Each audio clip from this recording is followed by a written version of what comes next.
पास नहीं हो पाई है वो 2 टाइप करेंगे।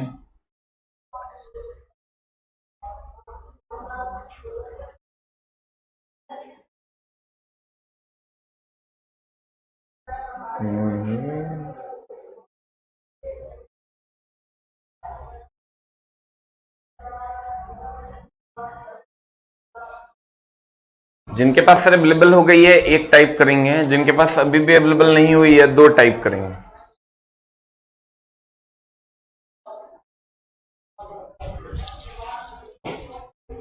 नहीं हुई है तो सर अवेलेबल कीजिए।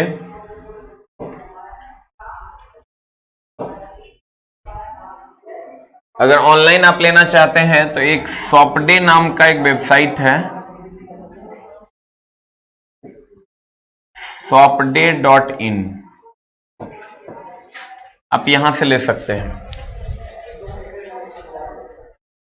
जिन लोगों ने नहीं लिया है सर, यहां से आप ले सकते हैं। shopday.in करके एक वेबसाइट है, यहां से आप ले सकते हैं, या दुकान में बुक स्टोर में अवेलेबल हो गई है। आइए सर, हम लोग अस्थाई स्थायी चुंबक तक पढ़े थे,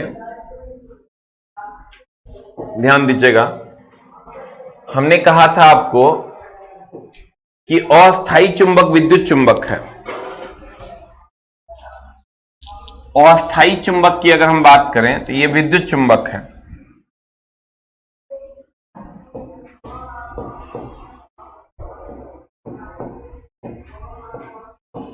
अस्थायी चुंबक, इसको हम विद्युत चुंबक भी कहते हैं।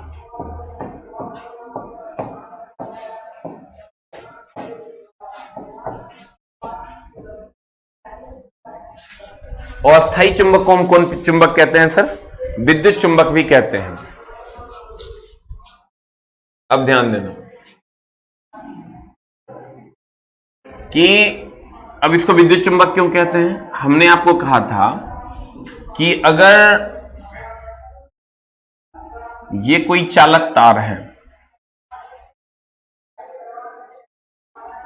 अगर ये कोई चालक तार है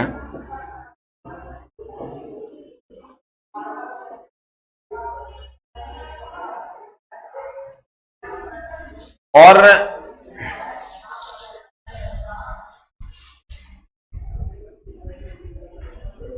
अगर ये कोई चालक तार है और इससे विद्युत धारा प्रवाहित करते हैं, विद्युत धारा प्रवाहित करने पर इसके चारों तरफ एक विद्युतीय क्षेत्र उत्पन्न होता है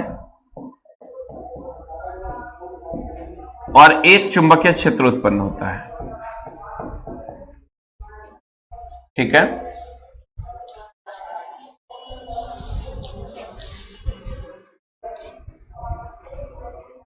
तो सर वो रूम लॉक करवा दीजिएगा। ये रूम आवाज आ रहा है बहुत। कहते हैं सर, अगर किसी चालक तार से विद्युत धारा प्रवाहित की जाती है तो उसके चारों तरफ विद्युतीय क्षेत्र और चुंबकीय क्षेत्र दोनों उत्पन्न होता है। उसके चारों तरफ क्या क्या उत्पन्न होता है सर? उसके चारों तरफ विद्युतीय क्षेत्र और चुंबकीय क्षेत्र दोनों उत्पन्न होता है। ठीक है, तो अगर इसमें हम करंट की मात्रा को बढ़ा देंगे तो चुंबकीय क्षेत्र बढ़ जाएगा, करंट की मात्रा को घटा देंगे चुंबकीय क्षेत्र घट जाएगा। इसका मतलब इसको हम विद्युत चुंबक भी कहते हैं। क्यों कहते हैं? क्योंकि विद्युत धारा प्रवाहित करेंगे चुंबकीय क्षेत्र होगा, विद्युत धारा प्रवाहित नहीं करेंगे चुंबकीय क्षेत्र नहीं होगा।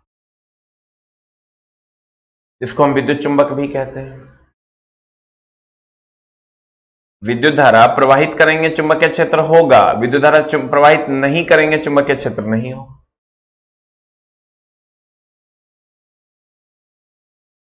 इसको हम लोग अस्थायी चुंबक भी कहते हैं।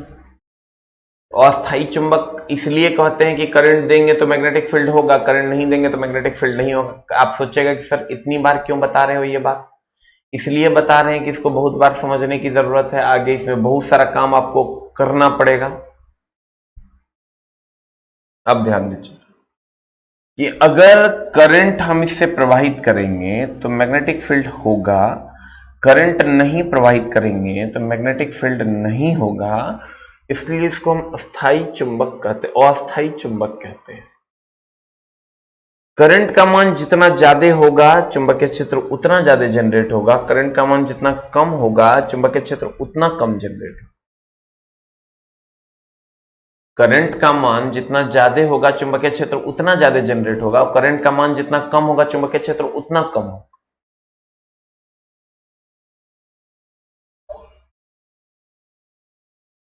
ठीक है, करंट का मान जितना ज्यादा होगा चुंबकीय क्षेत्र उतना ज्यादा होगा, और करंट का मान जितना कम होगा चुंबकीय क्षेत्र उतना ही कम होगा। इसका मतलब करंट का मान बढ़ा देंगे चुंबकीय क्षेत्र बढ़ जाएगा, और करंट का मान घटा देंगे चुंबकीय क्षेत्र घट जाएगा। इसका मतलब आवश्यकता अनुसार हम इसको शक्तिशाली मैग्नेट बना सकते हैं, क्योंकि करंट की मात्रा के अनुसार ही इसका चुंबकीय क्षेत्र स्ट्रांग या वीक होता है।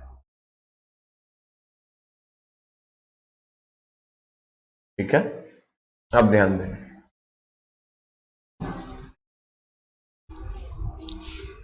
हमने कहा कि इसके चुंबकत्व का अस्तित्व तभी तक विद्यमान है, इसके चुंबकत्व का अस्तित्व,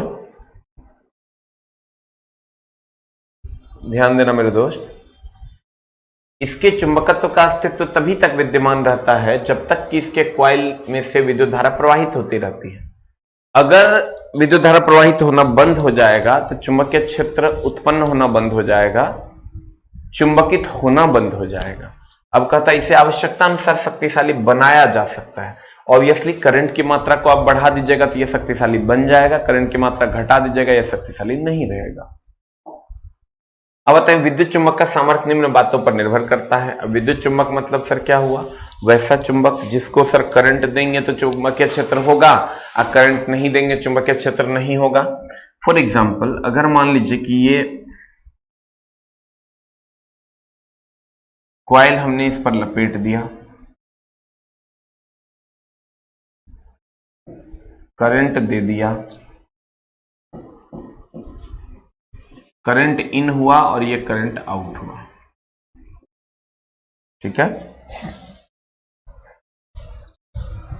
तो हरदीप जी, अगर मैंने यहां से करंट दे दिया, ये करंट इन है और ये करंट आउट है, तो सर चुंबक का सामर्थ्य दो बातों पर निर्भर करेगा। ये परिनालिका इसको कहते हैं,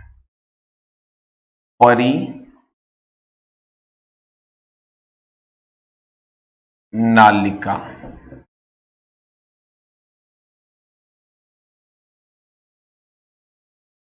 कहते हैं परिनालिका पर लिपटे तार के घेरों की संख्या से, ये जो परिनालिका है इस पर जो लिपटा हुआ तार है उसके घेरों की संख्या से, यानी अगर तार के घेरों की संख्या ज्यादा होगी तो मैग्नेटिक फील्ड ज्यादा होगा, कम होगा तो कम होगा।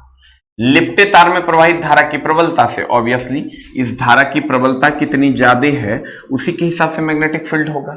अगर धारा की प्रबलता ज्यादा है तो मैग्नेटिक फील्ड ज्यादा होगा। सबका कमेंट्स आ रहा है, अगर धारा की प्रबलता ज्यादा है तो मैग्नेटिक फील्ड ज्यादा होगा, अगर धारा की प्रबलता कम है तो मैग्नेटिक फील्ड कम हो जाएगा। अब देखो, ये आपका वायर है, ये कॉइल हमने लपेट दिया है, और ये आपका जिस पर लपेटा हुआ है उसको हम परिनालिका कहते हैं। इसका मतलब जो मैग्नेटिक फील्ड होगा वो दो बातों पर निर्भर करेगा, एक तो कॉइल्स की संख्या कितनी ज्यादा है, और दूसरा कि इसमें कितना पावरफुल करंट प्रवाहित हो रहा है। अगर दोनों ज्यादा होगा तो मैग्नेटिक फील्ड ज्यादा होगा, दोनों कम होगा तो मैग्नेटिक फील्ड कम होगा। सर इसी पर पूरा का पूरा मामला है, इसलिए ध्यान से देख लो ना तो मामला गड़बड़ हो जाएगा। अब ध्यान से क्या देखो मेरे दोस्त, जैसे कि हम फिर समझाएंगे और तुम ध्यान से समझना, क्योंकि इसी पर पूरा का पूरा मशीन आपको पढ़ना है। अगर ये करंट हमने प्रवाहित किया,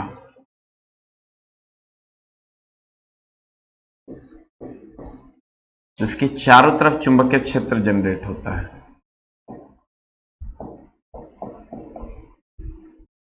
हमने कहा था, याद करो आप, कि ये बुक सर मार्केट में अवेलेबल है, आप बुक ले लीजिए। ये करंट प्रवाहित करते हैं, कुछ ऊंचाई पर जाके यहां लिखा हुआ रहता है।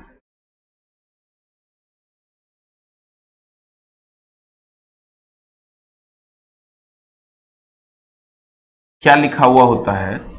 डेंजर।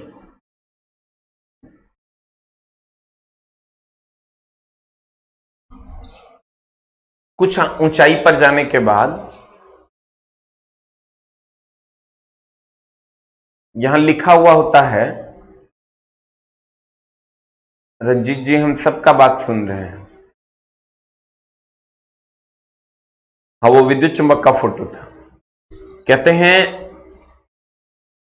इनका कहना है कि सर किताब कैसा दिखता है। देखिए, कम्युनिटी में हम पोस्ट लगाए हुए हैं। ये सब बकवास कमेंट्स हम क्या देखेंगे आपका? किताब कैसा दिखता है, ये कम्युनिटी में लगा हुआ है पोस्ट, आप जाके देख सकते हैं। हमने कम्युनिटी में पोस्ट लगा दिया, 10,000 बच्चों ने देखा है। अब देखो, हमने कहा आपको कि ये डेंजर है। क्या ये डेंजर है? इसका मतलब ये हुआ कि अगर आप इससे ऊपर जाते हैं,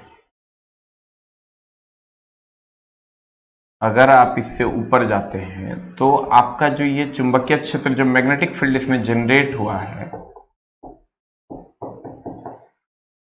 जो चुंबकीय क्षेत्र इसमें जनरेट हुआ है, ये आपको खींच लेगा और खींच के विद्युतीय क्षेत्र के विद्युत के हवाले कर देगा और हम बोरा में जा सकते हैं। कहने का मतलब ये हुआ कि ये जो डेंजर है, इससे ऊपर आप नहीं जा सकते, क्योंकि इसके पास मैग्नेटिक फील्ड है और आपके रक्त में हीमोग्लोबिन है, हीमोग्लोबिन में आयरन है, आयरन आपको खींच लेगा।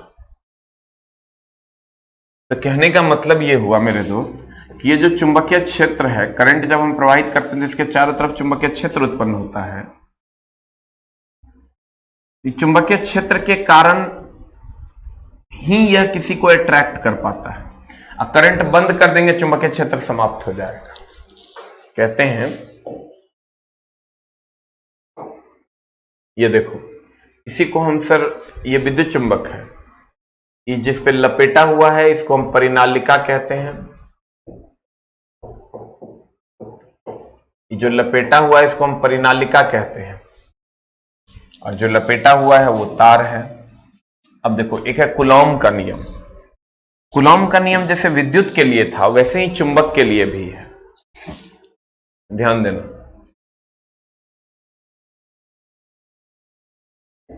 कूलॉम का नियम की अगर हम बात करें, ये कूलॉम का नियम है। आपको याद होगा कि अगर कोई चालक,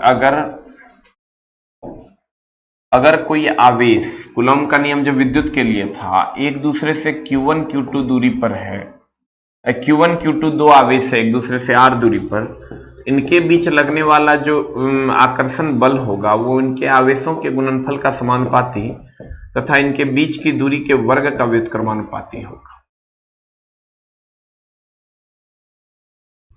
ये आप पढ़े होंगे, अगर पढ़े होंगे, पीछे हमने पढ़ाया है कि अगर कोई दो आवेश एक दूसरे से Q1 Q2 दूरी पर हों और उनके बीच Q1 Q2 दो आवेश एक दूसरे से r दूरी पर हों, तो उनके बीच लगने वाला जो आकर्षण बल है वो उनके आवेशों के गुणनफल के समानुपाती तथा उनके बीच की दूरी के वर्ग का व्युत्क्रमानुपाती होता है।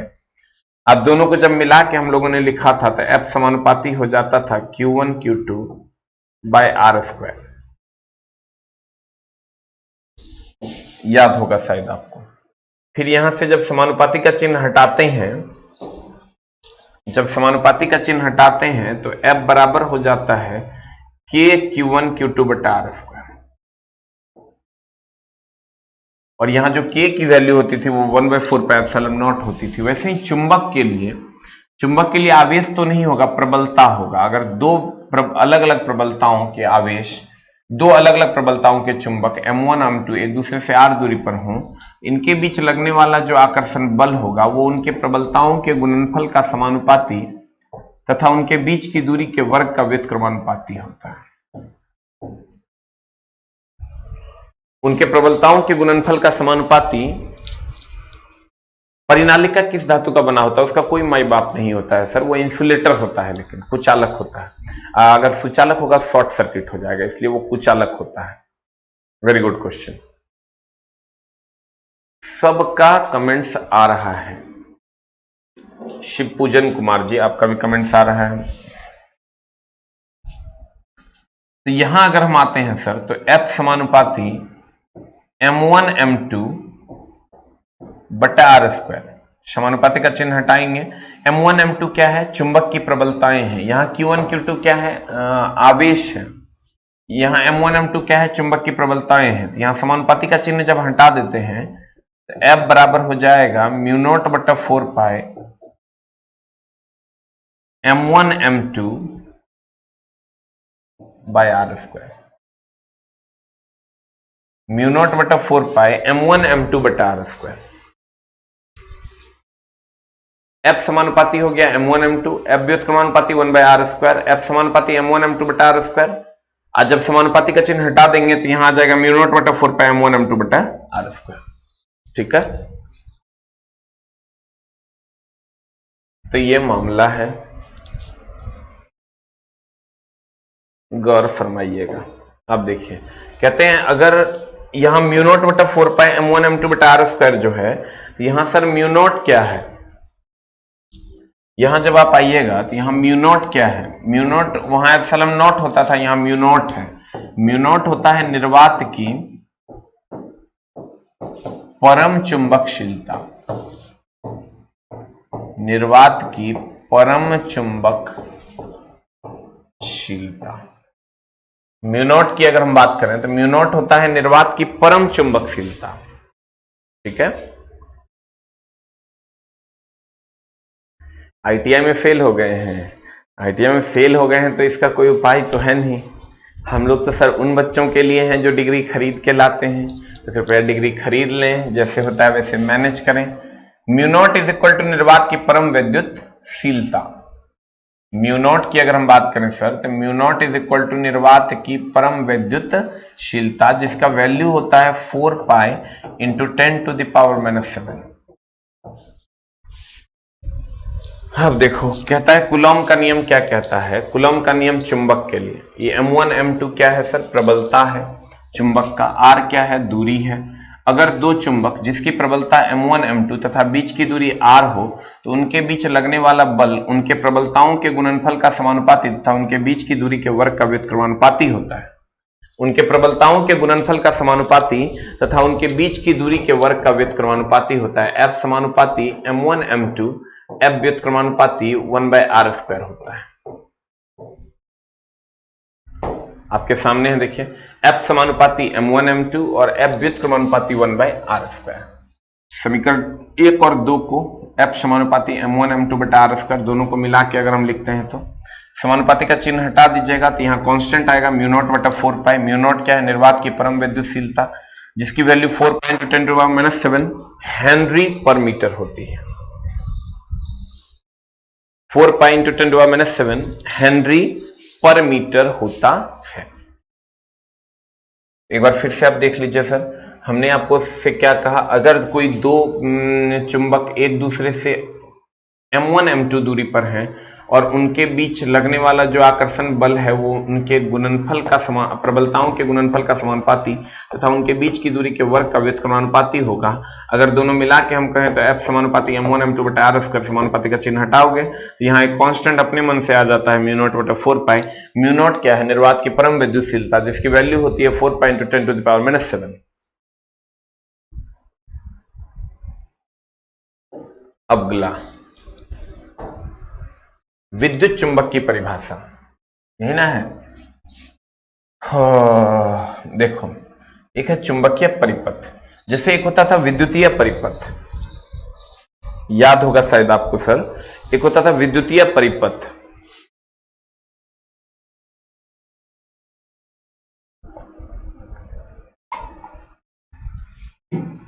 बफरिंग हो रहा है अभी कीजिए।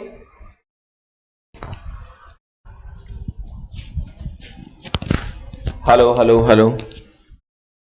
अभी आवाज ठीक जा रही है सर? जल्दी से एक टाइप कर दीजिए। अगर आवाज और फिगर दोनों ठीक है तो एक टाइप करो, अगर नहीं है तो दो टाइप करो।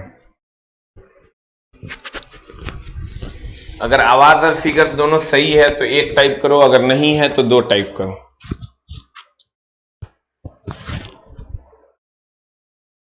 अगर आवाज और फिगर दोनों सही है तो एक टाइप कीजिए, नहीं है तो दो टाइप कर दीजिए।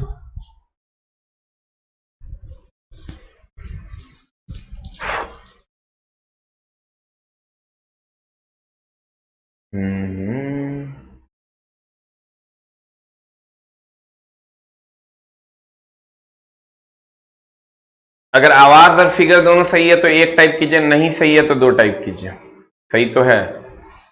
दुष्ट चुट्टा सब बीच बीच में बोल देता बफरिंग हो रहा है।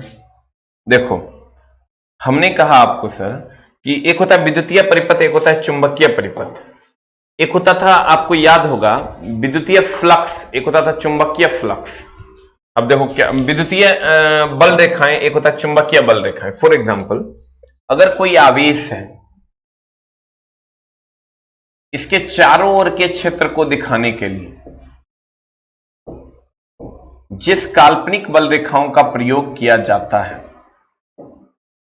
इसके चारों ओर के क्षेत्र को दिखाने के लिए जिस काल्पनिक बल रेखा का प्रयोग किया जाता है, उसे हम विद्युतीय बल रेखा कहते हैं। उसे हम क्या कहते हैं सर? विद्युतीय बल रेखा कहते हैं।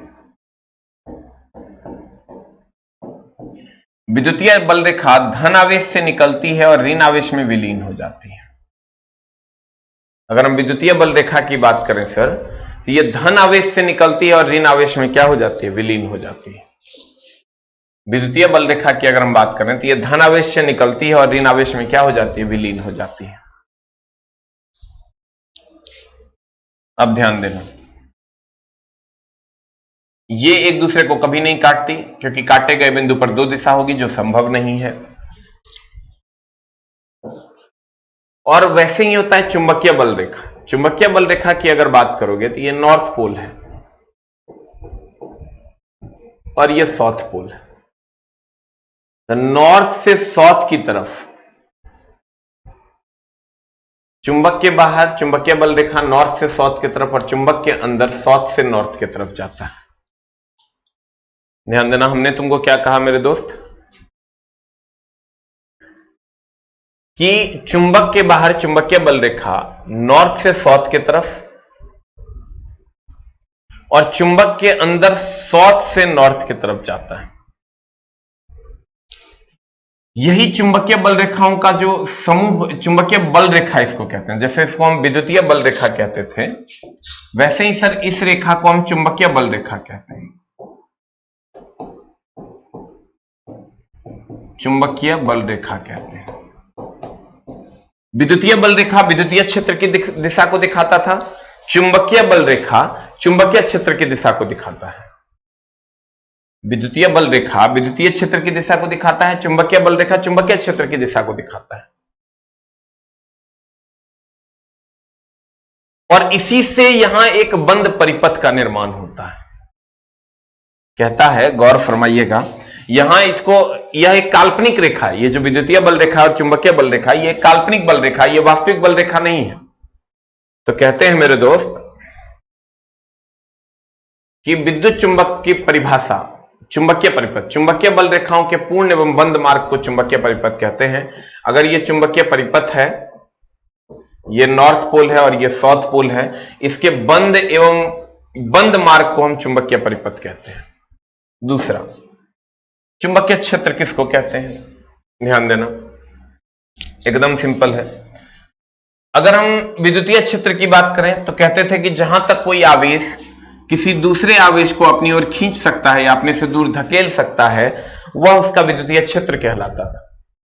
चुंबक में भी वही कहेंगे, जहां तक यह कोई दूसरे आवेश, कोई दूसरे पदार्थ को, कोई दूसरे चुंबक को अपनी ओर या तो खींच सकता है या अपने से दूर धकेल सकता है, या जहां तक यह किसी दूसरे चुंबकीय पदार्थ पर अपना प्रभाव डाल सकता है, उसे हम चुंबकीय क्षेत्र कहते हैं। जहां तक यह किसी दूसरे चुंबकीय पदार्थ पर अपना प्रभाव डाल सकता है उसे हम चुंबकीय क्षेत्र कहते हैं। ठीक है, अब ध्यान दीजिएगा सर कि चुंबक के चारों ओर का वह क्षेत्र जिसमें चुंबक के प्रभाव का अनुभव किया जाता है चुंबकीय क्षेत्र कहलाता है। चुंबकीय क्षेत्र की दिशा चुंबकीय सुई से निर्धारित की जाती है। अब देखो, चुंबकीय क्षेत्र का एसआई मात्रक की बात करोगे तो टेस्ला है, सीजीएस मात्रक गॉस है। एक गॉस बराबर 10⁻⁴ टेस्ला होता है और इसी को हम लिख सकते हैं एक टेस्ला बराबर 10⁴ गॉस। एक tesla is equal to 10⁴ gauss. एक गॉस बराबर 10⁻⁴ टेस्ला। एक गॉस बराबर 10⁻⁴ टेस्ला और एक टेस्ला बराबर 10⁻⁴ गॉस।